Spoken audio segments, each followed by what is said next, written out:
పేరిట మీ అందరికీ షలోం.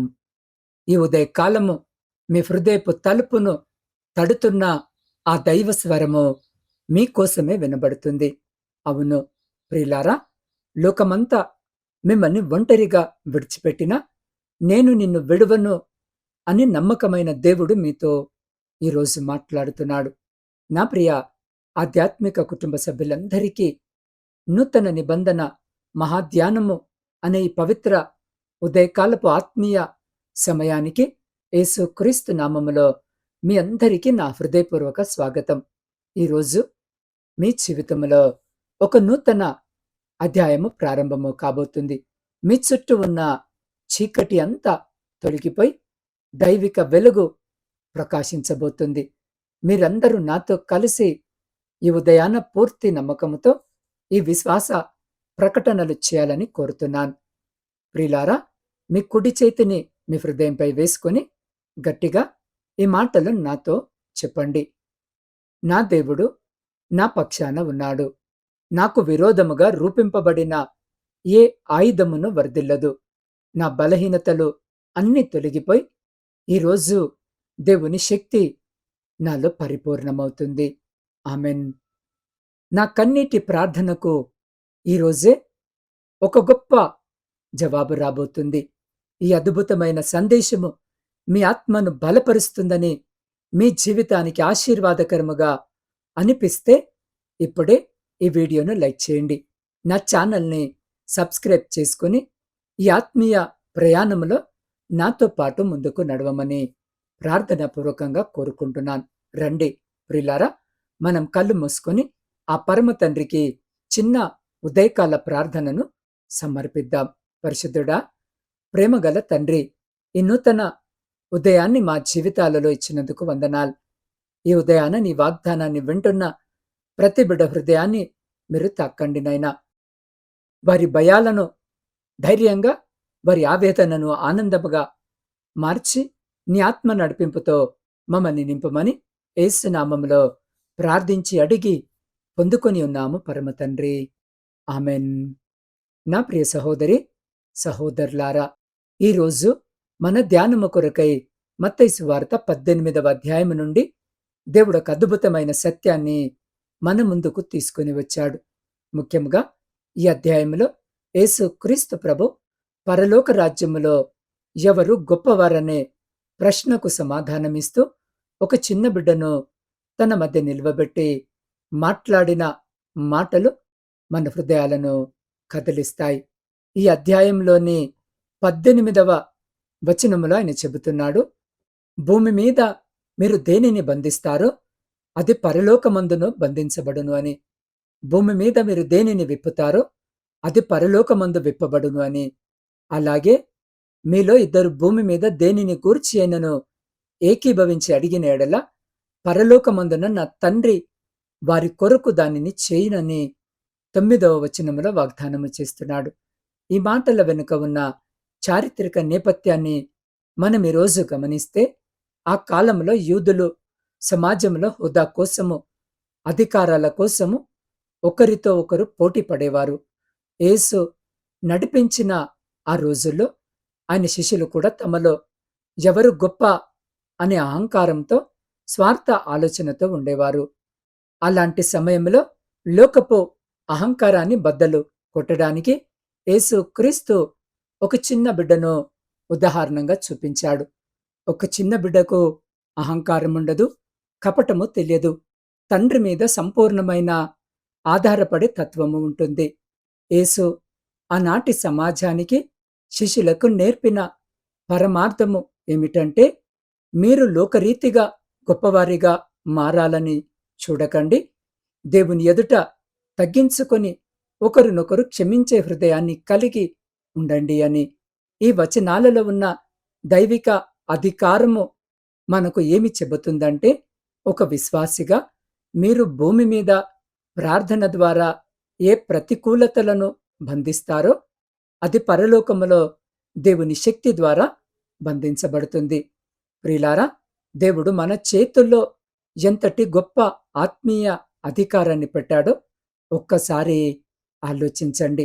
దేవుని వాగ్దానము ఎన్నడూ తప్పు చేయదు. ఆయన మాట తప్పే దేవుడు కానే కాదు. నా ప్రియ సహోదరి, సహోదరులారా, ఈరోజు మత్తయి సువార్త 18వ అధ్యాయము ద్వారా దేవుడు నేరుగా మీతోనే మాట్లాడుతున్నారు. మీరు ఈరోజు ఎదుర్కొంటున్న ఆర్థిక సమస్యలు, ఉద్యోగంలో వస్తున్న ఉద్యోగంలో వస్తున్న అస్థిరతలను చూసి గుండె పగిలిపోతుందా? ప్రతి నెల వచ్చే అప్పుల భారాలు మీ రాత్రుల నిద్రను దూరము చేస్తున్నాయా? సమాజములో ఒంటరితనము వెంటాడుతూ నన్నర్థము చేసుకునేవారే లేరనే ఆత్మన్యూన్యత భావముతో కృంగిపోతున్నారా? అయితే ఒక్క మాట వినండి. పరలోకమందున్న మీ తండ్రి మీ ఆవేదనను చూస్తున్నాడు. లోకము మిమ్మల్ని తృణీకరించవచ్చు. మీ సొంత కుటుంబ సభ్యులే మిమ్మల్ని తక్కువ చేసి మాట్లాడవచ్చు. కానీ యేసు క్రీస్తు ప్రభు మిమ్మల్ని అమూల్యమైన వారిగా చూస్తున్నాడు. ఈరోజు మీ జీవితంలో ఎదురవుతున్న ప్రతి నిరాశను ఆశగా మార్చడానికి ఆయన శక్తిమంతుడు. మీ హృదయంలో ఉన్న భయాన్ని తీసివేసి దైవిక ధైర్యాన్ని నింపుకోండి. ఎందుకంటే ఇద్దరు లేదా ముగ్గురు ఏకీభవించి ప్రార్థిస్తే దేవుడు కార్యము చేస్తానని చెప్పాడు. మీ ఇంట్లో సమాధానము లేదా? మీ భార్యాభర్తల మధ్య మనస్పర్ధలు ఉన్నాయా? ఈ ఉదయాన్న మీరు దేవుని సన్నిధిలో మోకరిల్లి, ప్రభువా, మా కుటుంబ పరిస్థితిని మార్చండి అని ఏకీభవించి అడగండి. దేవుడు మీ ప్రార్థనను తప్పకుండా ఆలకించి మీ బంధనాలను విప్పుతాడు. ప్రియ సహోదరి, సహోదరులారా, మీ బలహీనతలను చూసి మీరే ఆందోళన పడకండి. మీరెక్కడైతే బలహీనులుగా ఉన్నారో అక్కడే దేవుని కృప మిమ్మల్ని ఖచ్చితంగా బలపరుస్తుంది. ఈరోజు మీ కార్యాలయంలో కానీ, మీ వ్యాపారంలో కానీ ఎలాంటి సవాళ్లు ఎదురైనా నేను ఒంటరి వాడిని కాను, నా దేవుడు నాతో ఉన్నాడు అనే నమ్మకముతో ముందుకు అడుగు వేయండి. లోకములో ఉన్న వాని కంటే మీలో ఉన్నవాడు గొప్పవాడు. నిరాశ చెందకండి. దేవుడు మీ పట్ల కలిగి ఉన్న తలంపులు ఎంతో శ్రేష్టమైనవి. ఆయన మీ కన్నీటిని నాట్యముగా మార్చబోతున్నాడు. ప్రతి సవాలు వెనుక ఒక అద్భుతమైన విజయాన్ని దేవుడు మీ కొరకు దాచి ఉంచాడు. కాబట్టి విశ్వాసముతో ముందుకు సాగండి. విజయము మీదవుతుంది. నా ప్రియ సహోదరి, సహోదరుడా, దేవుని వాగ్దానము మన జీవితాలలో ఎలా పనిచేస్తుందో అర్థము కావడానికి ఒక అద్భుతమైన జీవిత సత్యాన్ని మీతో పంచుకుంటాను. ఒకానొక గ్రామంలో ఒక పేద కుటుంబం ఉండేది. ఆ కుటుంబంలో తండ్రి తీవ్రమైన అప్పుల ఊబిలో కూరుకుపోయాడు. దానికి తోడు ఆయనకొక భయంకరమైన దీర్ఘకాలిక వ్యాధి సంక్రమించింది. డాక్టర్లు చేతులెత్తేశారు. ఉన్న కొద్దిపాటి ఆస్తి కూడా అప్పుల వాళ్లకు చెల్లిపోవడంతో ఆ కుటుంబము రోడ్డున పడే పరిస్థితి వచ్చింది. ఆ కుటుంబంలోని తల్లి, ఆమె యవ్వనస్తుడైన కొడుకు ఇద్దరే మిగిలారు. సమాజము వారిని చూసి హేళన చేసింది. ఇక వీరి జీవితాలు ముగిసిపోయాయి అని అనుకున్నారు. ఆ యవ్వనస్తుడు ఉద్యోగము కోసము ఎన్ని ప్రయత్నాలు చేసినా నిరాశ మిగిలింది. మనశ్శాంతి లేక ఆత్మహత్య చేసుకోవాలనే తీవ్రమైన ఆలోచనలకు ఆ యవనస్తుడు లోనయ్యాడు. అలాంటి ఒక ఉదయకాల సమయంలో ఆ తల్లి మత్తయి సువార్త 18వ అధ్యాయాన్ని చదివింది. ఇద్దరూ ఏకీభవించి అడిగితే తండ్రి ఇస్తాడు అనే వాగ్దానాన్ని ఆ తల్లి గట్టిగా పట్టుకుంది. ఆ తల్లి కొడుకు ఇద్దరు కలిసి మోకరిల్లి కన్నీటితో ఏకీభవించి ప్రార్థించడం ప్రారంభించారు. దేవుడు వారి హృదయాలను తాకాడు.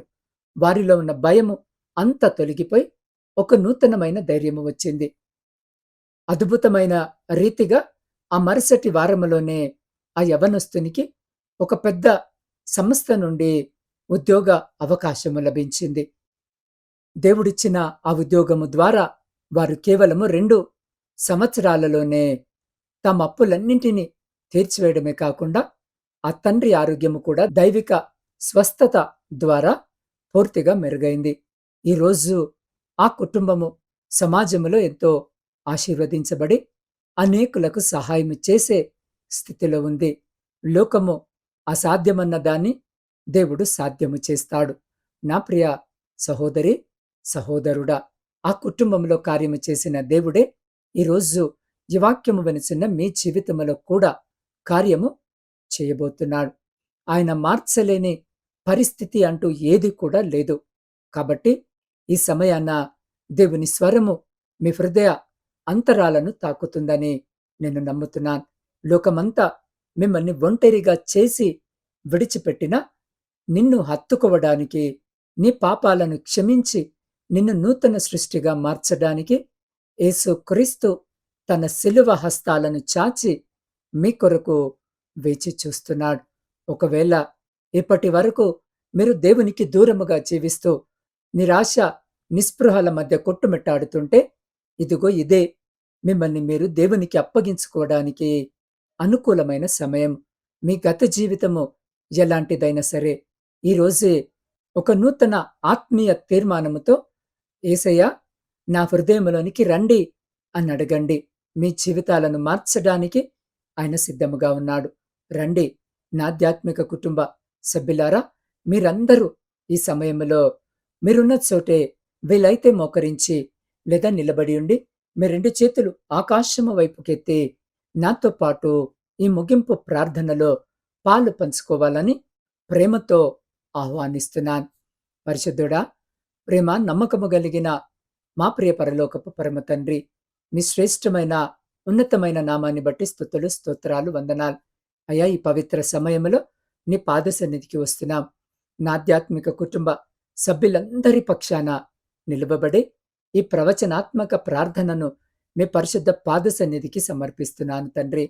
ప్రభువా, ఎవరైతే ఈ ఉదయము తీవ్రమైన ఆర్థిక ఇబ్బందులతో, అప్పుల భారముతో నలిగిపోతున్నారో వారిపై నీ కృపను కుమ్మరించండి.